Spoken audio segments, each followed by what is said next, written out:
50 years ago, this church was one of the most thriving and booming churches in the Detroit area. Today, it's an abandoned building behind barbed wire. The question is, why did that happen? There may be many reasons, but one of the primary reasons is this church failed to prioritize the next generation.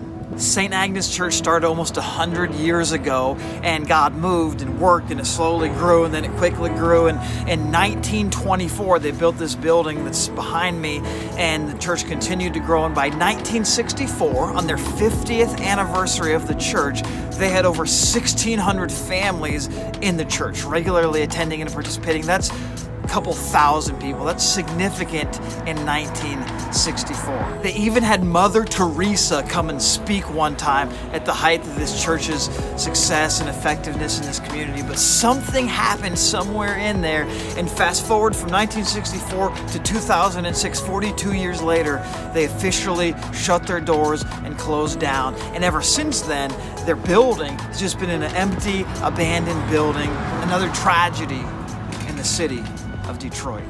So what happens that causes a church from going from thousands of people attending, God moving, lives being transformed and changed, to them shutting their doors 40 years later? Like, there's a lot of different reasons for the churches shut down and the churches fail. Maybe it's leadership issues, maybe it's moral failure, maybe it's other sin issues. But I believe one of the primary things that causes churches to slowly fade out and die is when churches forget to prioritize the next generation. And it's so slow and subtle that maybe people don't notice it, but one day you look around and it's like, oh man, everybody in this church is kind of has gray hair. What's going on with that? What's going on with that is, for years and years and years and years, we forgot about the next generation. Maybe because it was easier, maybe because it was more comfortable, maybe whatever. For whatever reason, churches forget to invest in and prioritize the next generation, and then eventually, over a long period of time, they realize, oh shoot, we're all getting really old, and then they all start dying, and then problems. I believe what happened at St. Agnes Church is a risk for every church, not only in America, but in the world. Every church who doesn't intentionally prioritize the next generation is at risk of eventually dying out, because everyone gets old and eventually they die. And so let me challenge you,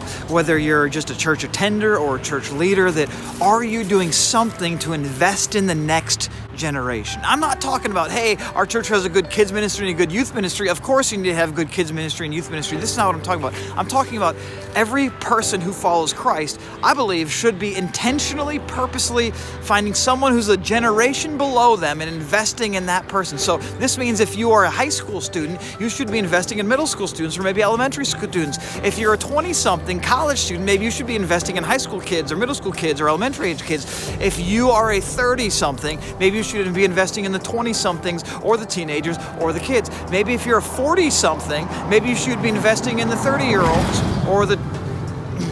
Wow, I just got startled there. If you're in your 40s and you have kids that are teenagers, maybe you should be investing in some teenagers. Maybe you should be investing in some college-age students. Maybe you should be investing in some kids. I don't know.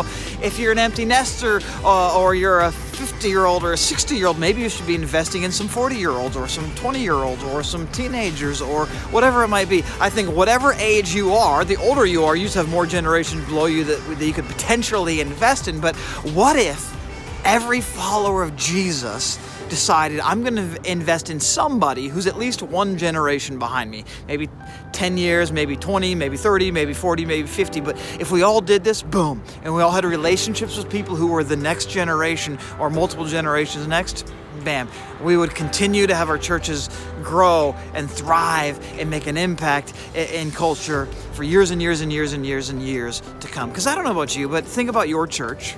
I don't know what your church is like, but maybe it's growing, maybe it's booming, maybe God is transforming thousands of lives there. But if we don't purposely care about the next generation, that will not continue years and years into the future. So I believe God's heart is for the next generation. God wants us to pass on our faith to the next generation. I don't want your church to end up like St. Agnes Church in Detroit. Man, this church was one of the most powerful churches in this city at one point in time, and today it's just another building that's in ruins in Detroit. The next generation matters deeply to the heart of God, And so it ought to matter to us. These are people who need Jesus, and we need to do everything we can to invest our lives into them. This church, St. Agnus Church, had 1,500 seat auditorium built in 1924. Guys, that is crazy. People did not build 1,500 seat auditoriums in 1924. God was moving in significant ways in this church, but they forgot the next generation. My prayer is that we will not do that we will not forget the next generation. We will invest in them, prioritize them, and reach them for the glory of God.